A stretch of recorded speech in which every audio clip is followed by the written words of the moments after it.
ਜਿਹੜੇ ਕਹਿੰਦੇ ਸੀਗੇ ਮੂੰਹ ਦੇ ਵਿੱਚੋਂ ਛਾਲੇ, ਜੀਭ ਦੇ ਉੱਤੇ ਛਾਲੇ ਹੈਗੇ, ਇਹਦੇ ਵਿੱਚੋਂ ਤੁਸੀਂ ਆਪਣੇ ਟਮਾਟਰ ਦਾ ਜ਼ਿਆਦਾ ਯੂਜ਼ ਕਰੋ, ਜਾਂ ਫਿਰ ਜਿਹੜੀ ਛੋਟੀ ਹਾੜਾਂ ਹੁੰਦੀਆਂ, ਜੰਗ ਹਾੜ ਜਿਹਨਾਂ ਨੂੰ ਕਹਿੰਦੇ, ਉਹਨੂੰ ਪਾਣੀ ਮੈਂ ਘਸਾ ਕੇ ਉਹਦਾ ਲੇਪ ਜਿਹਾ ਬਣ ਜੂਗਾ ਥੋੜਾ ਜਿਹਾ, ਉਹ ਤੁਸੀਂ ਆਪਣੇ ਲਗਾ ਸਕਦੇ। ਨਹੀਂ ਤਾਂ ਐਂ ਕਰੋ, ਇੱਕ ਹੈਡ ਮੂੰਹ ਪਾ ਕੇ ਹੌਲੀ ਹੌਲੀ ਚੂਸੀ ਚੱਲੋ, ਦਿਨ ਮੈਂ 2 ਵਾਰੀ ਕਰ ਲਿਆ ਕਰੋ, ਇੱਕ ਹੈਡ ਮੂੰਹ ਪਾ ਕੇ ਆਪਣੇ ਚੂਸੀ ਹੈ, ਉਹਦੇ ਨਾਲ ਠੀਕ ਰਹਿੰਦਾ ਹੈ। ਨਹੀਂ ਤਾਂ ਮਿਸ਼ਰੀ ਲੈ ਲਓ 20 ਗ੍ਰਾਮ, ਕਪੂਰ ਲੈਣਾ ਹੈਗਾ 5 ਗ੍ਰਾਮ ਜਿਹੜਾ ਖਾਣੇ ਵਾਲਾ ਹੁੰਦਾ, ਉਹ ਆਪਣੇ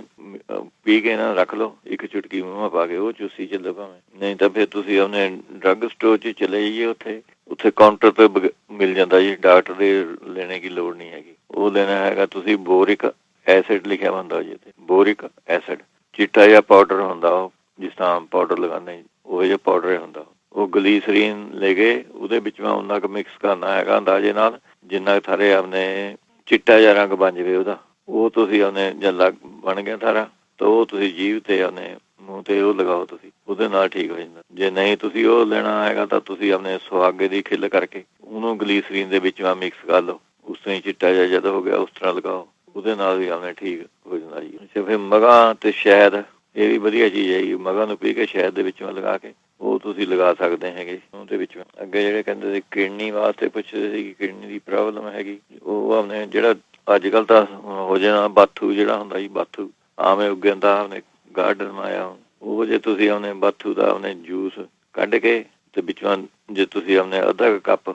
ਬਾਥੂ ਦਾ ਜੂਸ ਕੱਢਣਾ ਹੈਗਾ ਤੇ ਵਿੱਚੋਂ 10 ਗ੍ਰਾਮ ਔਲੇ ਦਾ ਜੂਸ ਪਾਉਣਾ ਹੈਗਾ, ਤੇ ਇੱਕ ਚੁਟਕੀ ਵਿੱਚੋਂ ਸੁੰਢ ਦੀ ਪਾਣੀ ਹੈਗੀ, ਇਹ ਤੁਸੀਂ ਪੀਣਾ ਹੈਗਾ ਜੀ ਰੋਜ਼, ਫੇਰ ਠੀਕ ਰਹਿੰਦਾ ਹੈ ਤੁਹਾਡੇ। ਫੇਰ ਆਪਣੇ ਤੁਸੀਂ ਲੈ ਸਕਦੇ ਮੁੱਲੀਆਂ ਦੇ ਪੱਤੇ ਜਿਹੜੇ ਹੁੰਦੇ, ਉਹਨਾਂ ਦਾ ਜੂਸ ਜਾਂ ਕੱਢ ਕੇ ਪੀ ਸਕਦੇ ਹੈ, ਗਲਾਸ ਅੱਧਾ ਗਲਾਸ ਜਿੰਨਾ ਤੁਸੀਂ ਪੀਣਾ ਹੈਗਾ। ਫਿਰ ਜੌਂ ਤੁਸੀਂ ਲੈ ਸਕਦੇ ਹੈਗੇ, ਜੇ ਛਿਲਕਾਂ ਵਾਲੇ ਜੌਂ ਹੁੰਦੇ, ਇੱਕ ਮੁੱਠੀ ਜੌਂ ਲੈ ਕੇ ਤੁਸੀਂ ਰਾਤ ਨੂੰ ਭਿਓ ਕੇ ਰੱਖ ਦੇਣੀ ਪਾਣੀ 'ਚ, ਸਵੇਰ ਨੂੰ ਥੋੜ੍ਹਾ ਜਿਹਾ ਉਬਾਲ ਕੇ ਉਹਨੂੰ ਮਾੜਾ ਜਿਹਾ ਉਹ ਤੁਸੀਂ ਪੀ ਸਕਦੇ ਹੈਗੇ, ਉਹ ਵੀ ਵਧੀਆ ਚੀਜ਼ ਰਹੂਗੀ। ਫਿਰ ਨਹੀਂ ਤਾਂ ਜੌਂ ਖਾਰ, ਕਲਮੀ ਸ਼ੋਰਾ ਤੇ ਪਖੜਾ, ਇਹ ਤਿੰਨੇ ਚੀਜ਼ਾਂ ਬਰਾਬਰ ਲੈਣੀਆਂ, ਅੱਧਾ ਚਮਚਾ ਤੁਸੀਂ ਇਹਦਾ ਲੈ ਸਕਦੇ ਹੈਗੇ, ਇਹ ਵੀ ਕਿਡਨੀ ਵਾਸਤੇ ਵਧੀਆ ਚੀਜ਼ ਹੈਗੀ। ਨਹੀਂ ਤਾਂ ਜਿਹੜਾ ਹਰਾ ਧਨੀਆ ਹੁੰਦਾ ਉਹ ਉਬਾਲ ਕੇ ਤੁਸੀਂ ਉਹਨੇ ਪੀ ਸਕਦੇ ਹੈਗੇ। ਜੇ ਇਹਦੇ ਵਾਸਤੇ ਹੋਰ ਹੈਗਾ 10 ਛੋਟੀਆਂ ਇਲਾਇਚੀਆਂ ਲੈਣੀਆਂ ਹੈਗੀਆਂ ਤੇ 20 ਤਰਬੂਜ ਦੇ ਬੀਜ ਲੈਣੇ ਹੈਗੇ, ਇਹਨਾਂ ਨੂੰ ਦੋਵਾਂ ਨੂੰ ਕੁੱਟ ਕੇ 1 ਕੱਪ ਦੁੱਧ ਤੇ 1 ਕੱਪ ਪਾਣੀ ਪਾ ਕੇ ਪਤੀਲੇ ਦੇ ਵਿੱਚ ਇਹ ਚੀਜ਼ਾਂ ਤੁਸੀਂ ਆਪਣੇ ਪਾ ਦੇਣੀਆਂ, 10 ਛੋਟੀਆਂ ਇਲਾਇਚੀਆਂ, 20 ਤਰਬੂਜ ਦੇ ਬੀਜ, ਇਹ ਤੁਸੀਂ ਆਪਣੇ ਉਬਾਲ ਕੇ ਇਹਨਾਂ ਨੂੰ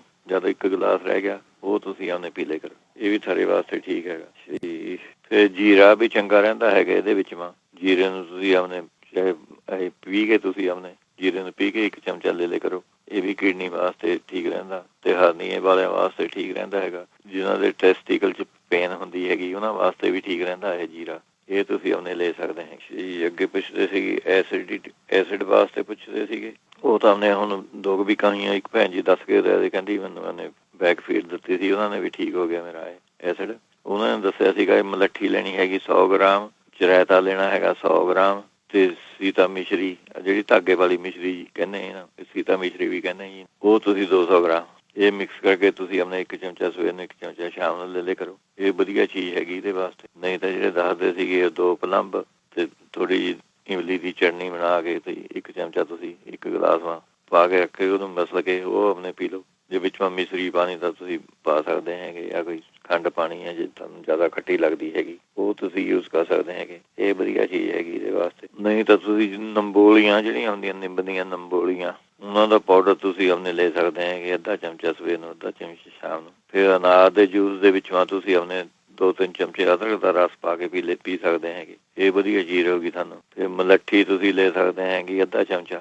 ਇਹ ਤੁਸੀਂ ਆਪਣੇ ਲੈ ਲਿਓ। ਫਿਰ ਇਹਦੇ ਵਿੱਚ ਤੁਸੀਂ ਲੈ ਸਕਦੇ ਅਬ ਪਿੱਤੀ ਕਰ ਚੂਰਨ, ਅਬ ਪਿੱਤੀ ਕਰ ਚੂਰਨ, ਇਹ ਬਣਿਆ ਬਣਾਇਆ ਤੁਹਾਨੂੰ ਮਿਲ ਜਾਂਦਾ ਹੈਗਾ ਜੀ, ਇਹ ਬਹੁਤ ਵਧੀਆ ਦਵਾਈ ਹੈਗੀ ਇਹਦੇ ਵਾਸਤੇ, ਐਸਿਡ ਜਿਹਨਾਂ ਦੇ ਬਣਦਾ ਹੈਗਾ। 1 ਚਮਚਾ ਇਹਦਾ ਸਵੇਰ ਨੂੰ ਲੈਣਾ ਹੈਗਾ, ਨਾਰੀਅਲ ਦੇ ਪਾਣੀ ਨਾਲ ਲੈਣਾ ਪਰੇ, ਜਿਹੜਾ ਨਾਰੀਅਲ ਦਾ ਪਾਣੀ ਹੈ ਉਹਦੇ ਨਾਲ ਤੁਸੀਂ ਆਪਣੇ ਲੈਣਾ ਹੈਗਾ। ਫਿਰ ਆਪਣੇ ਨਹੀਂ ਤਾਂ ਅਦਰਕ, ਸੌਂਫ, ਪੁਦੀਨਾ, ਹਰੀ ਇਲਾਇਚੀ, ਇਹਦੀ ਚਟਨੀ ਬਣਾ ਕੇ ਤੁਸੀਂ ਇਹੀ ਖਾ ਲਿਆ ਕਰੋ, ਇਹ ਵੀ ਹਾਜ਼ਮੇ ਵਾਸਤੇ ਵਧੀਆ ਚੀਜ਼ ਹੈ। ਐਸਿਡ ਵੀ ਤਾਂ ਹੀ ਵੱਧਦਾ ਤੇ ਸਾਰਾ ਹਾਜ਼ਮਾ ਨਹੀਂ ਠੀਕ ਰਹਿੰਦਾ ਹੈਗਾ।